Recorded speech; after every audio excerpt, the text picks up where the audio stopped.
Hello everyone, welcome to today's webinar. My name is Andrew Tallents. I am the founder and managing partner of the Tallents Partnership. We're proud to be partnering once again with Dan Wells, the founder of Grow CEO and Grow CFO, in the presentation of this series of 14 webinars about self-coaching. This is the 14th and final webinar of the series, and today's topic is sustainable self-leadership. Before we get into the content of the webinar today, let's just take a few moments to settle into our own space and open our minds to learning something new about ourselves.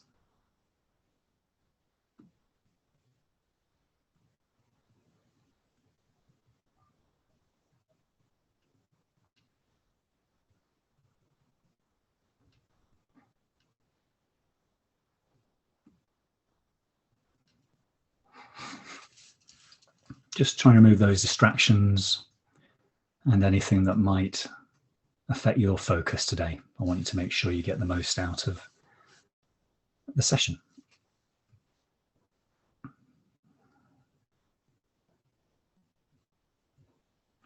We've got about an hour together today. I'm going to share some content with you and get you to do some thinking about how you can develop a sustainable self-leadership approach in terms of your leadership style, and by doing that, becoming a more effective leader over the long term. And that's what we're going to be talking about today. This will take around 45 minutes or so. Going to summarize all the information we've had in the webinars, and then we will have up to about 15 minutes for Q&A. As usual, you don't need to write down what is on the slides today, because we'll also post those slides online. But I do need you to have a pen and paper to hand, as I am going to ask you some thought-provoking questions later on. It'd just be useful for you to be able to make a note of how you respond to those questions. I won't be looking at the Q&A box today, so as we go through the webinar, if any questions come up for you, best thing to do is to type them into the chat box, and then we can come to those questions right at the end. I think when they come to you, it's best just to put them in the chat box. I won't look at them there and then, but we will certainly review them at the end of the webinar. We've got about 15 minutes so to answer those. Also, as ever in this technology age, some of you may have technical problems during the webinar today. And again, in my experience with Zoom, it's pretty good. If this happens to you, then just please exit the webinar and rejoin. You'll be able to get straight back in. I also know, particularly for me, the Wi-Fi has been slow, so we may get some lag on the video today. So please bear with me if that happens. As we're going to be recording this, it means that you can actually watch this online, both on LinkedIn and also on my YouTube channel at a time which is convenient for you. So you don't need to worry about that.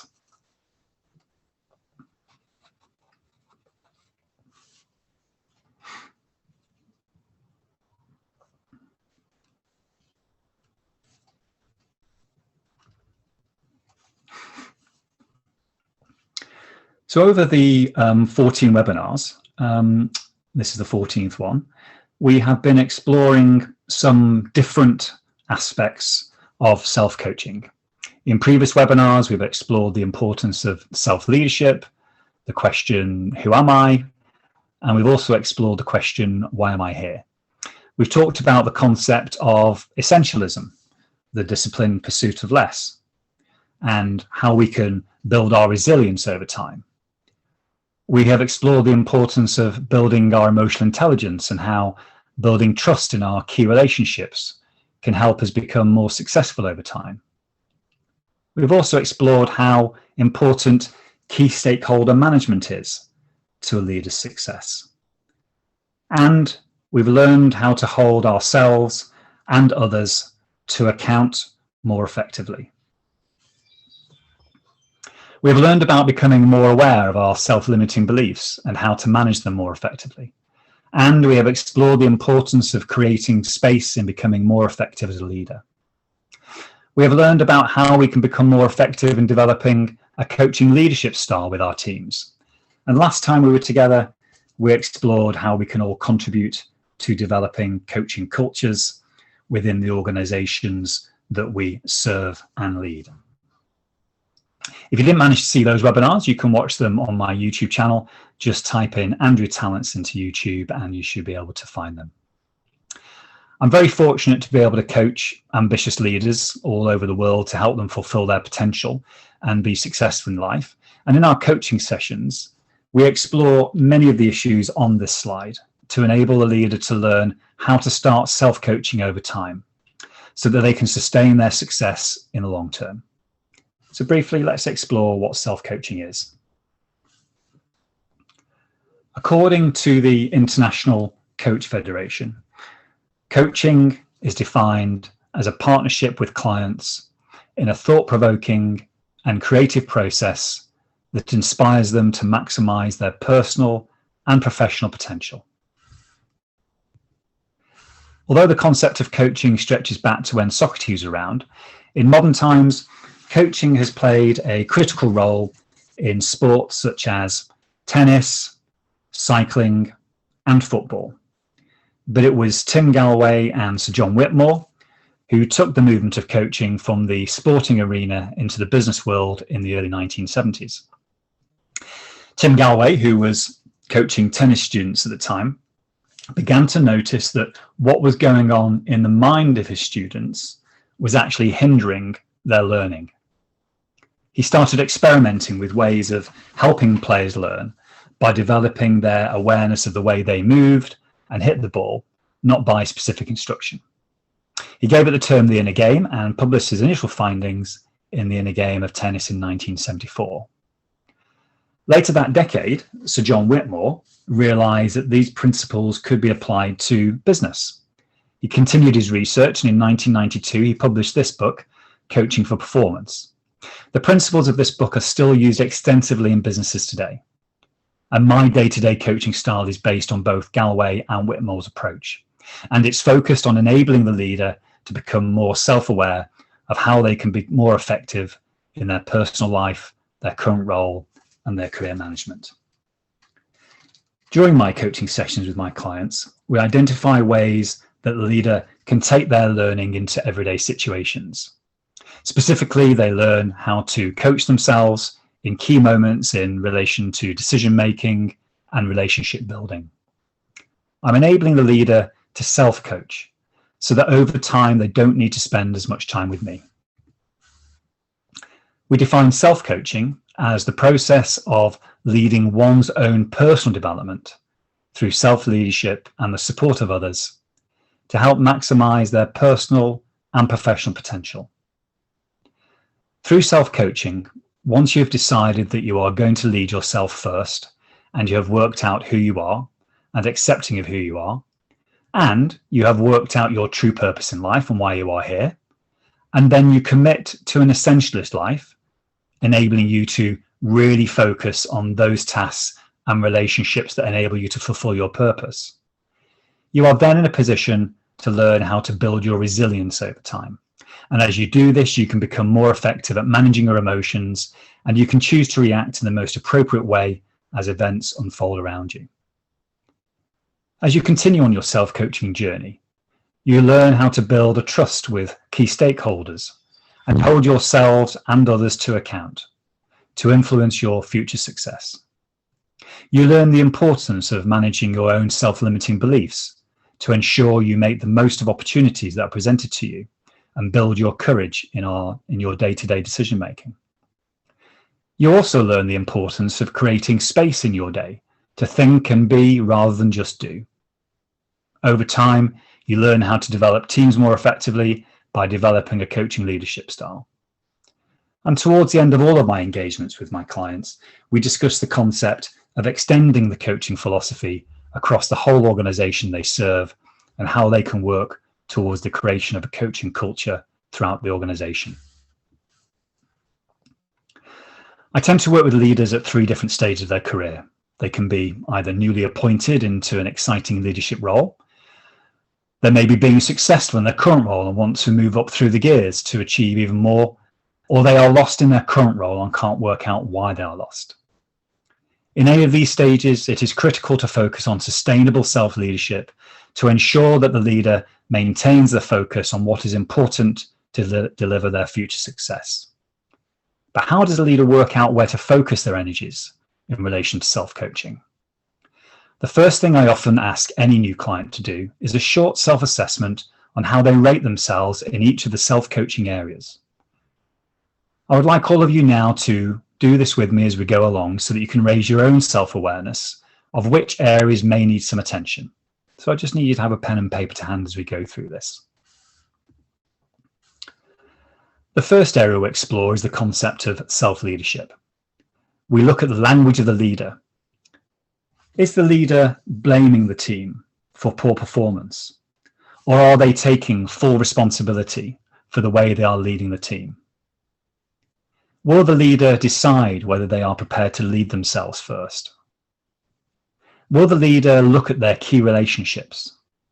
Are they the driver or the passenger in those relationships? Will the leader look at the key areas of their life? Are they leading a balanced life? Where the leader takes more of a self-leadership approach, we assess where they sit in the drama triangle and become more aware of where they want to sit in the future. Is it as persecutor, rescuer, or victim? Is the leader prepared to take responsibility for their own life and not blame others for what happens to them? All of these factors are important as we discuss self-leadership. So I would like you all now just to take a moment to consider now how well you are leading yourself. How well are you adopting the discipline of self-leadership? Give yourself a rating out of 10. 1 is not leading myself at all at the moment. I let others influence me and they're in the driver's seat. I'm in the passenger seat in all my relationships. Or a 10 indicates, yes, I am leading myself effectively at all times, every day. Where do you see yourself on this scale? Give yourself a score out of 10 and make a note of the score. I'll just give you a moment to do that.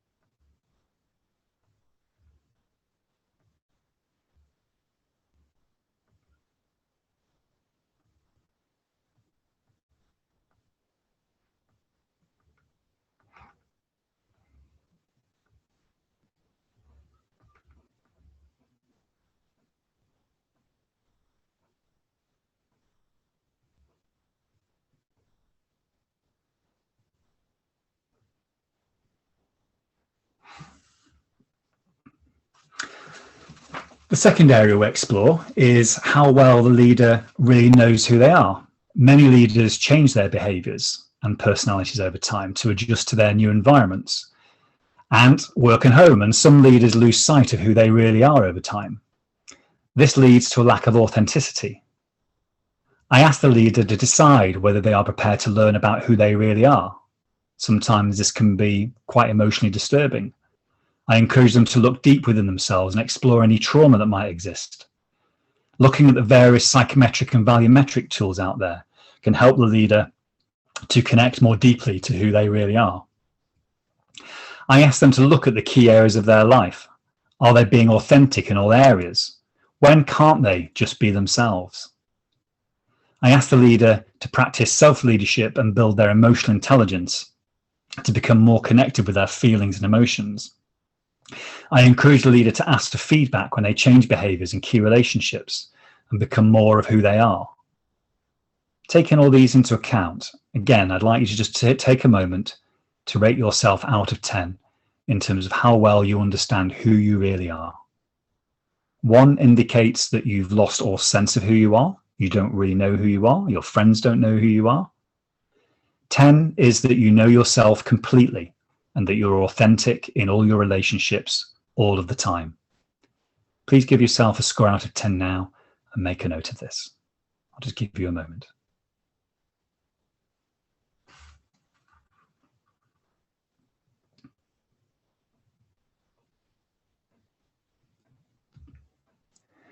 The next area we focus on is the question, why am I here? Some clients tell me they've lost their way in life or have lost sight of their purpose.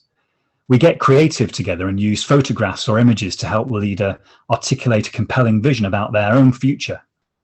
Most of my clients use drawings to express their purpose in life, and this stays with them vividly after our session together. I then ask the leader to tell at least 10 people in their life about their vision and ask for their help in moving them closer to it. I ask the leader to use all the insight gained through their creative work to design an ideal role description and charter, which says what they really want to do.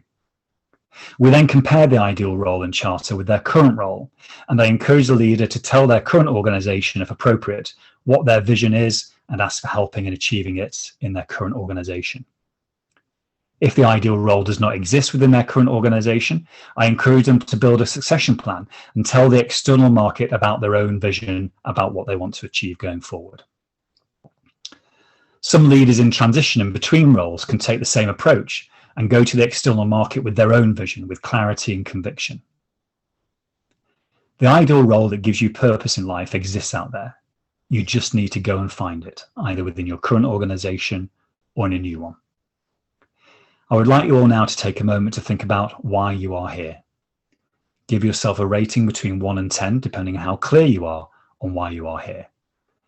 1 indicates that you are lost and have no idea why you are here. It's become very transactional. Day to day, every day is the same. I don't really understand why I'm doing it.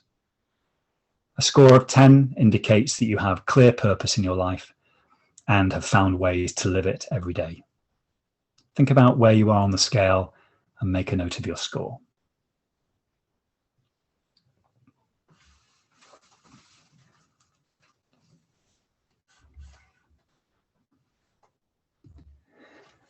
The next area that we cover is the concept of essentialism. When we understand why we are here and who we are, it becomes easier to articulate our personal and career goals. We can then work out what is essential that the leader and only the leader can do to ensure they are successful.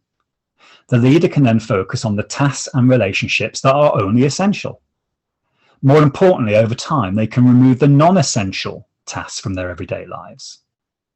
The leader needs to ask for support in moving towards essentialism and delegate more effectively, and they can use the extra time gained wisely to focus even more on what is essential. Leaders can make an immediate impact by looking at their calendars over the next 4 weeks and start to make changes that create the focus on the essential. Thinking about essentialism, I would like you all to take a moment to think about how effective you really are on focusing what is essential that you and only you can do for you to be successful in your personal life and your professional life. Give yourself a rating between 1 and 10. 1 indicates that you find it impossible to prioritize your essential tasks. I don't even know what they are. 10 indicates you have the ability to work out what is essential and can remove non-essential tasks and relationships from your calendar on a regular basis without even thinking about it. Think about where you are on the scale and make a note of your score now.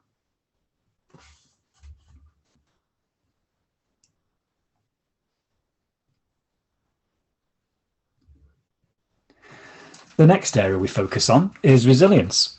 We learned together that resilience is not about being tough. It's the leader's ability to adapt and their capacity for change. I support the leader to become more aware of where they are on the resilience curve. Are they just coping, or are they working towards making breakthroughs in their essential tasks and relationships? We focus on improving energy levels, self-awareness, and presence every day. I encourage the leader to ask for support in fulfilling their purpose and giving them the space to build their resilience over time through personal reflection and learning. Resilience is key in self-coaching, and I would like you all now to take a moment to think about how resilient you really are when focusing on what is essential for you to be successful in life. Give yourself a rating of between 1 and 10. 1 indicates that you are often tired and find change difficult at times. 10 indicates you have high levels of resilience that enable you to adapt and drive change with energy, self-awareness, and presence. Think about where you are on the scale and make a note of your score now.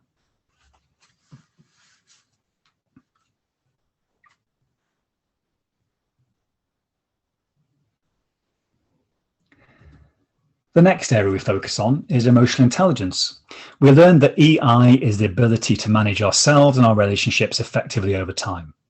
We learn about the importance of self-awareness, self-management, social awareness, and social skill. We can become more aware of the 6 emotional intelligence leadership styles and where to use them in different situations. We become more aware of the 6 dimensions of thought and how we can measure them to help us improve our emotional intelligence in the way we view both the outside world and ourselves. What's going on within us? I encourage the leader to ask for support and feedback in how they manage their own emotions in relations to others and build their emotional intelligence over time through personal reflection and learning. Thinking about emotional intelligence, I would like you all to take a moment to think about how you would rate your own emotional intelligence. Give yourself a rating of between 1 and 10. 1 indicates that you have very little self-awareness of how you feel and behave at any moment in the day. 10 indicates you have high levels of emotional intelligence that enable you to be fully present most of the day and therefore enables you to react in the most appropriate way, managing your emotions effectively and improving your decision making in the moment. Think about where you are on the scale and make a note of your score.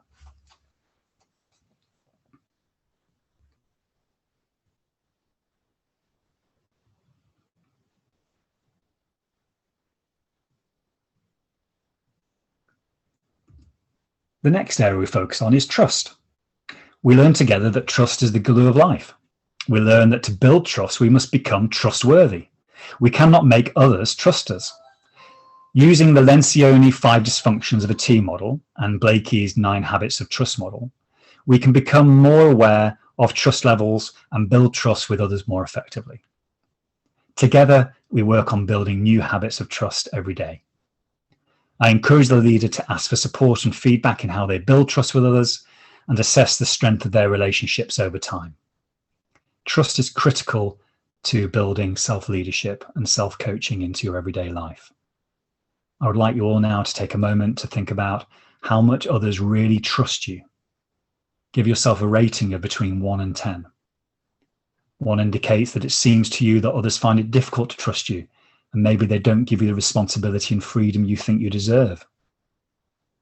10 indicates you have high levels of trust in most of your relationships and have the freedom to make decisions independently with the full trust of others. Think now about where you are on the scale and make a note of your score between 1 and 10.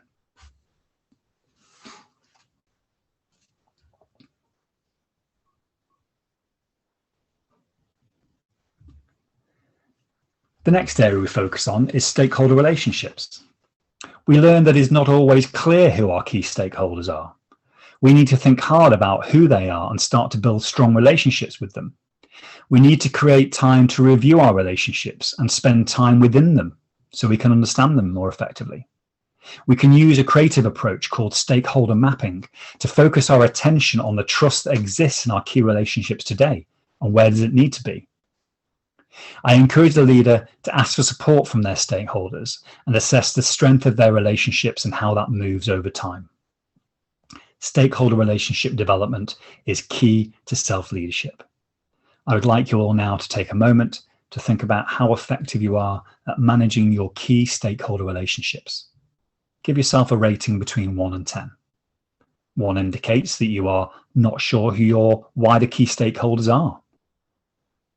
10 indicates you have high levels of trust in most of your key stakeholder relationships. Think about where you are on the scale and make a note of your score.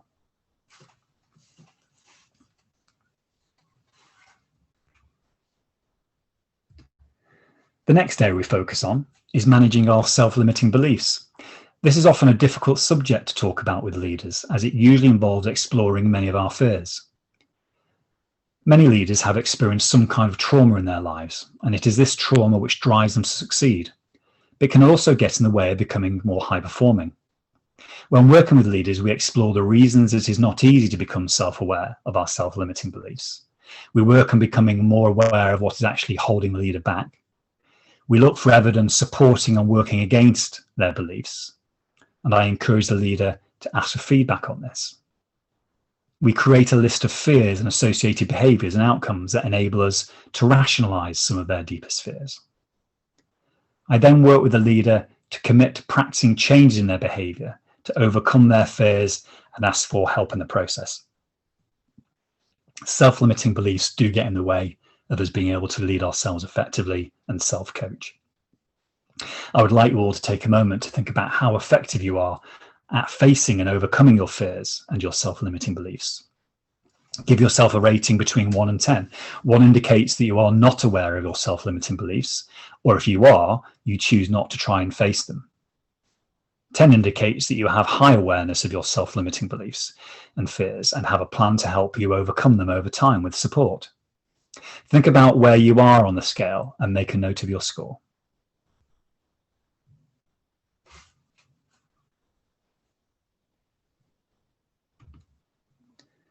The next area we focus on is creating space and time for the leader so that they can become better decision makers and more reflective about their leadership style. Working with the leader, we look for opportunities where they can create some thinking time during their busy week. We create a list of events that the leader can choose not to attend anymore and ask for someone else to represent them. They delegate the responsibility.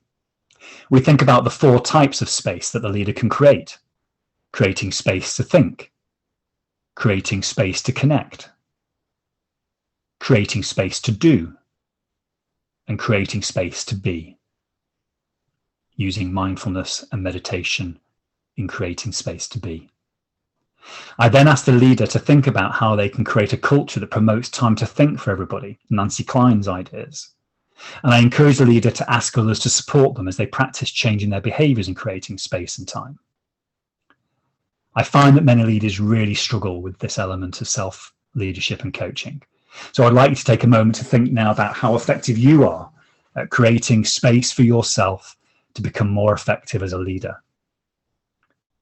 Give yourself a rating between 1 and 10. 1 indicates you are not effective at creating space and rush from meeting to meeting all day long, not even having time to think about what just happened in the previous meeting. 10 indicates you have created time and space in your diary each week to think about the essential tasks and relationships and how you can become more present in those relationships. Think now about where you are on that scale and make a note of your score.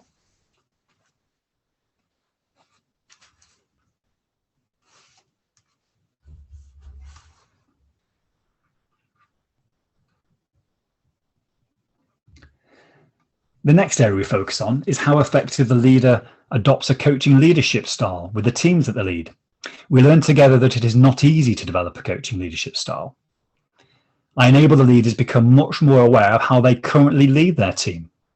I encourage them to spend more time with their team and get to really know them. I challenge the leader to actively encourage their team to think more deeply about how and what they are doing each day. I work with the leader to enable them to take the time needed to understand the wider system that the team is operating within and how that affects the team's performance. Developing a coaching leadership style to leading a team is a key component of self-leadership and self-coaching. I would like you all now to take a moment to think about how effective you are at adopting a coaching leadership style with your team to enable you to develop that high performance. Give yourself a rating of between 1 and 10. 1 indicates that you are not aware of how you currently lead your team and have not invested in yourself in developing a coaching leadership style. 10 indicates you have become aware of how you have led your team in the past and have invested in developing a coaching leadership style to enable the team to develop effectively in the long term. Think about where you are on this scale and make a note of your score.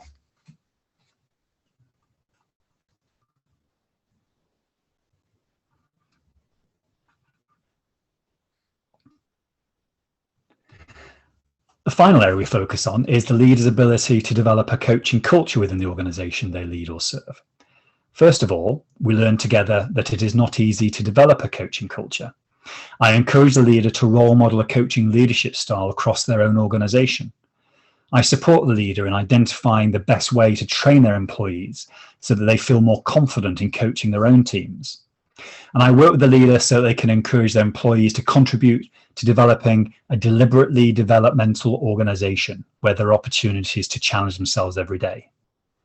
Over time, I support the leader to try to understand the wider system their employees are operating within and coach the system accordingly. These are all important elements, and creating a coaching culture enables a leader to succeed in the long term.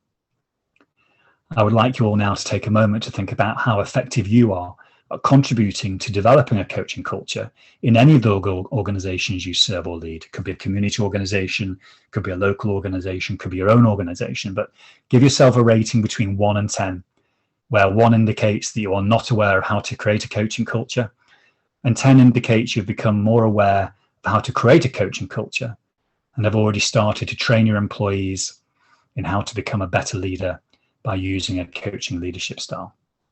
Think about where you are on this scale now and make a note of your score.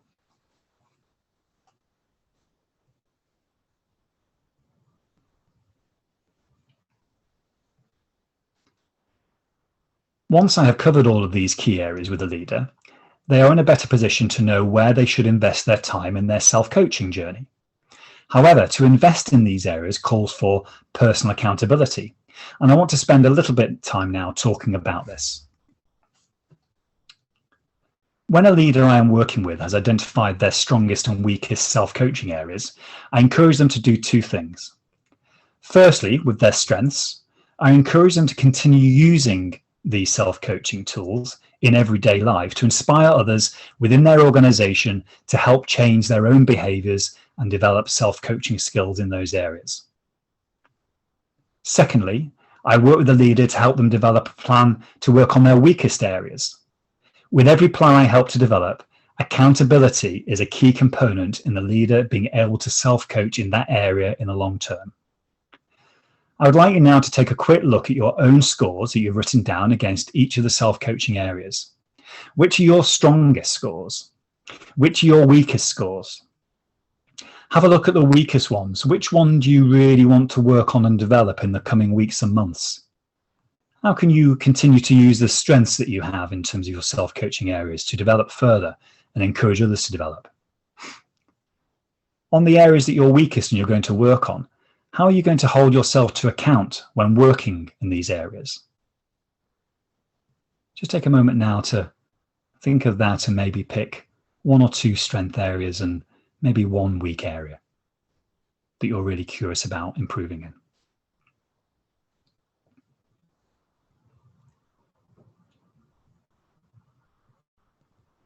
In my experience of working with leaders, many leaders choose not to hold themselves and others to account. When I start to coach a new client, I ask them about their role and their relationship with key stakeholders. And after a while, I drop in the question, so who is it that really holds you to account then? There is usually a long pause from the leader while they think deeply about the question. I would like you to think about this question for a moment. At the moment, in your current role or in the recent past in a previous role, who is it or who was it that holded you to account and that holds you to account, both in your relationships and the things you need to do, the essentialist things you need to do as you lead yourself towards your personal career goals? Who is it that holds you to account?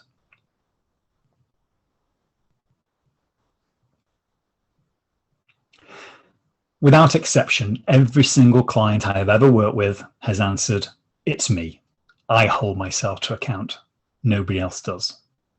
When I press them further and ask how their boss or board holds them to account, they explain that they are set targets and have to explain any variances and have to report to the board, but they don't feel truly held to account by anyone but themselves. This always tells me a lot about the governance of the company and how challenging it is going to be to work with my client in enabling them to become self-leader and to be able to self-coach. Some leaders decide to work towards goals on their own, forgetting how difficult it is for human beings to hold themselves to account. It seems almost impossible to hold others to account when it's clear that the leader themselves can't hold themselves to account. It is far easier sometimes to spend time elsewhere rather than investing time and energy in building accountability within the organization. So I'm sure some of you are wondering about how we build accountability within ourselves and our organizations to be able to build these self-coaching areas. And what does this mean in practice? Well, of course, it starts with the leader.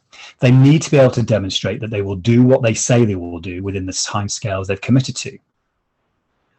Over the last decade, leading executive coach Marshall Goldsmith has worked with many senior leaders in supporting them to hold themselves to account. He encourages them to ask themselves at least 6 engaging questions each day at the end of every day and record their responses to them so they can be tracked.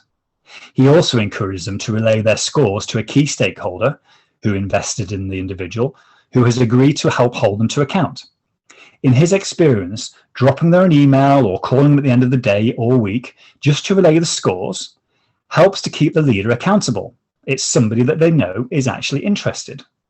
Although the leader can add as many engaging questions as they like that relate to their goals or self-coaching development areas, the 6 questions listed here are a great start and can provide great focus. I would like each of you now to take a few moments to give yourself a score for each question out of 10 relating to your behavior yesterday. So, did I do my best to set clear goals today? Score yourself 1 out of 10, between 1 and 10. Did I do my best to build positive relationships today? Give yourself a score between 1 and 10. And just notice how you're scoring.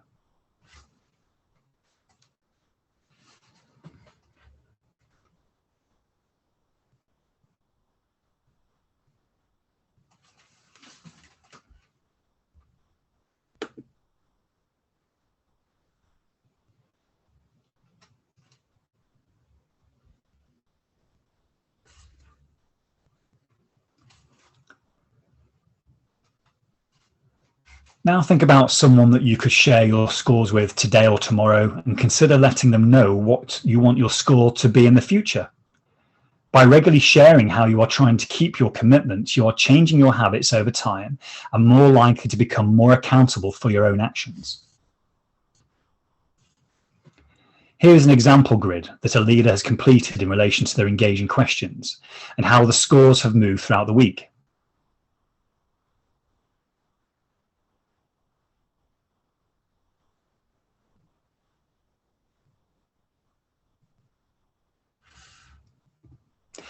Although Marshall Goldsmith's ideas are very useful in managing both environmental and personal beliefs, Brooke Castillo shares further ideas about how to manage personal beliefs more effectively in her book Self-Coaching 101, which was published in 2009. And it's our managing of personal beliefs that enable us to become more accountable. The premise of the book is that we all find ourselves in certain circumstances, and this immediately triggers thoughts in our head that can then cause certain feelings that then lead to certain actions being carried out, and then a result happens. Brooke argues that as human beings, leaders can take time to reflect on their thoughts in relation to the circumstances they find themselves in, and they can change the results by changing their thoughts. This argument is based on the circle of influence concept, where all we can do as leaders is control how we respond to the things that happen to us or what we think about. An example might bring her concept to life for us. Let's say that a key business partner of mine leaves me a voice message to give them a call back straight away. Due to my past relationship with a business partner, I believe that they are a bit self-important and that they believe that I should respond in the time frame they have set for me. And I feel a bit negative about that. The circumstances here are that my business partner has left me a message asking them to call back straight away. My thoughts are that they are just trying to demonstrate how important they are and that they are being unrealistic and expecting me to ring back straight away, as I too am important and have many things to do today. This causes me to think negatively about our relationship, and this leads to negative feelings of frustration, defensiveness, insecurity, defiance, and being judgmental. This then causes me to not ring them back straight away and choose to spend my time doing something more important in my view. Ultimately, I don't ring them back until 2 days later. On this occasion, the result was negative as they wanted to share a lead with me for a piece of business that needed collaboration on the next day. In this example, Brooke points out that the only thing that is factual is the message that has been left. I have made up the rest of the story with my thoughts. By reflecting on my thoughts and having the courage to change my thoughts in the moment, I may end up with a different result. Brooke teaches us to come up with as many alternative thoughts as possible and see where they lead us. In this example, my initial thought to the voice message could have been one of curiosity, which could have caused feelings of excitement and anticipation, which could have led me to responding quickly and finding out that she had a lead to share with me. I could have had an initial thought to the voice message of, I wonder how important it is to get back to them quickly. This could have led to me feeling collaborative and fair, and this could have led to me sending them an email to ask how urgent it was and when was the latest I could actually get back to them. This would have prompted them to provide me with more information so that I could ascertain the importance of replying sooner rather than later. Brooks' ideas are very clever as they provide us with another way of dealing with everyday triggers that affect our ability to hold ourselves to account. So what is it that you can do to build your own personal accountability to help you develop the discipline of sustainable self-leadership?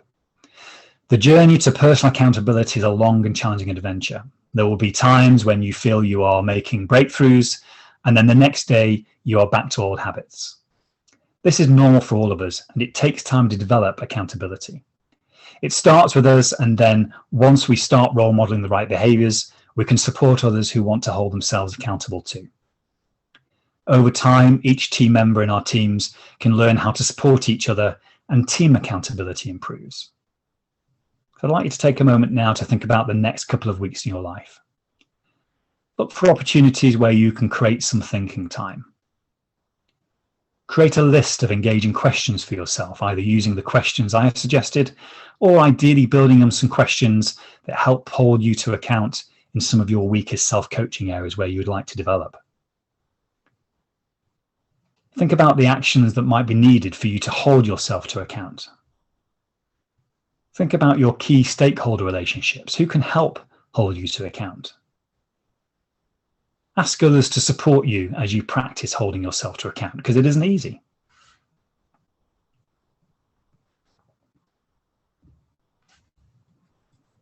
A quick summary of what we have covered today. It is not easy to self-coach for long periods of time. Ask for help. Become more aware of your stronger and weaker self-coaching areas. Create engaging questions for yourself and ask for help in holding yourself to account on a daily basis. Change your thoughts in response to circumstances to change the results that you get. And finally, create time and space to reflect regularly on how effective your self-coaching really is. This is the final webinar in the series, and I've really enjoyed presenting them to you, and thanks for everybody that's attended them. As ever with these, I would really like to make you a genuine offer today. If you would like to learn more about how to sustain self-leadership over time, including the self-coaching and some of the techniques we've talked about today with my support and challenge, then I would be very happy to offer you a complimentary 2-hour coaching session to explore this with me in the coming weeks. I do have a limited number of sessions available through the partnership with Grow CFO and Grow CEO. So if you are interested, then please contact me after the webinar and we can discuss next steps. Thanks for listening today. It's been a great journey for me to take you on this, and I'm certainly going to be reflecting more on this and how I can add more value in terms of self-coaching in the coming weeks and months. But before that, we're going to go into Q&A, if that's okay. So we've got a few minutes, maybe 15 minutes or so. So I'm just going to give you some time to think about any questions that come up for you. And if you can put them into the chat box, that would be great. Let's just give it a few moments. And while you're doing that, just to say that in terms of the clients I'm working with, usually the clients that work with me between a period of 6 and 12 months learn to self-coach somewhere between that 6 and 12 months. So they take the concepts that we work on in our sessions and they then are able to self-coach. And I think somebody who's on the call today has done that and done that very effectively in terms of learning how to manage themselves more effectively. So certainly it doesn't matter where you start on this journey in terms of each of those self-coaching development areas. What I tend to find is that starting with who am I and why am I here are certainly very good places in terms of setting the basis of the self-coaching learning moving forward. So just wait a moment to see if any questions come in.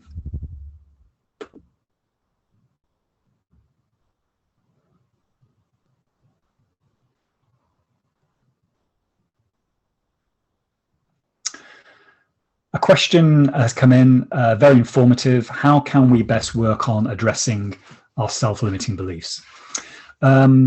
We touched on it briefly in the webinar there, but it's a very good question. This is where it becomes very uncomfortable with clients, because addressing self-limiting beliefs really calls for a leader to go quite deep in terms of what's driving a lot of their fears and their self-limiting beliefs. And we use a variety of techniques.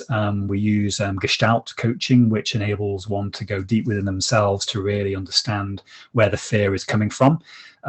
As I said in that slide, a lot of it is related to trauma, and that trauma sometimes comes from our childhoods, and it really is addressing that. So it's not as far as therapy, which some of my clients do need to go and explore, but certainly we can start to explore that through coaching and understanding a little bit more about what's driving some of those fears and self-limiting beliefs. And a lot of it then is actually talking with the coach or a friend or somebody that knows you very well to actually start rationalizing those self-limiting beliefs and those fears. So for example, it might be that you fear conflict, and that really affects your performance at work. So trying to explore what the rationality is behind that fear and what's the worst that could happen in you actually addressing conflict more often enables us to start looking at some coping strategies and to also hopefully remove some of the fears. So every fear that we have in a leadership role in a commercial sense is an irrational fear. You know, if we're actually in a war-torn zone, then they're rational fears, but if it's in a commercial setting, it's irrational. So that's what we work on in the sessions, and very happy to explore that with others that are interested. Thank you for that question. The second is, how can we measure improvements? After all, the marks we give ourselves are subjective. It's a really good question. And the reason I like the work that Marshall Goldsmith does in terms of the daily questions is because not only can you talk to somebody at the end of the day about how you feel that you've improved in those areas, but you can also ask key people in your organization how you're doing in each of those areas. So for example, did I do my best today to build trust in my key relationships is again something that you can ask your direct reports or your stakeholders, maybe on a weekly basis. Ask them, you know, have I actually improved in the way I'm building trust with you? It may be that you want to work a little bit more effectively on holding others to account. So you can ask a question of your direct reports. How have I improved this week in terms of holding you to account more? Do you feel as though you're clear about what it is that you need to do? So it's not just about us measuring, it is about getting others, and where that feedback is really important to calibrate, as it does in a lot of performance management type discussions and assessments. So yes, we can be subjective ourselves, but also we can get some objectivity by asking others about how we're improving against those measures. The next question is there more to accountability than setting deadlines and holding people to them? Good question. Yes, it is, because it's not just about holding people to those deadlines. It's about how they feel in doing that. So I'll give you an example. It might be that somebody that's my boss sets me a deadline of tomorrow of completing a certain task. The way I actually do that can be with full accountability, to know that I'm going to do my utmost to make sure it's the best kind of result, because I feel accountable to the organization, to the purpose, to the task, to my boss, and that full accountability is there. Or I can actually understand that my boss is setting me a deadline where, yes, they're holding me to account, but the way in which I do that might be half-hearted. It might not be to the fullest of my ability and my potential. So there is a difference, and the way that the leader develops themselves and hold themselves to account fully by having full purpose, understanding who they really are and doing it authentically is key to role modeling what you expect of others when you're holding them to account. So holding people to account is really difficult. It calls for conflict management. It calls for those difficult discussions. It calls for being courageous. And that's why people find it so hard. So yes, there is more to accountability than just purely setting deadlines and holding people to them. I hope that answers your question, but not easy to do. And thank you to you asking that question. I know that's something that's important to you. So it's nice that I'm getting questions here from some people that I already know, which is great, and some people that I've worked with in the past. Any others that are coming through before we finish today? Of course, after today, you can drop me a line directly and we can have a chat about any of the aspects in this webinar and others. I'd really encourage you to look at the webinar series. There are now 14 webinars which you can go and view on YouTube. Just type in Andrew Tallents, you'll be able to see them. And I just hope that you learn something from those webinars and that you're able to self-coach over time. My view is that coaching can really help leaders, and not every leader can afford to invest the time or the money in a coach. It's great when you can, and it really does add value, I think, but there are times where you can self-coach. You can take these concepts, you can get others to help you in your networks, but you've got to take responsibility and be prepared to lead yourself in the first place to be able to do that. So with that, I think I'm going to say, have a great rest of the day. I hope that you continue to self-lead effectively, and I hope to keep in touch with many of you in the coming weeks and months. Thanks for attending today, and speak to you again soon. Bye.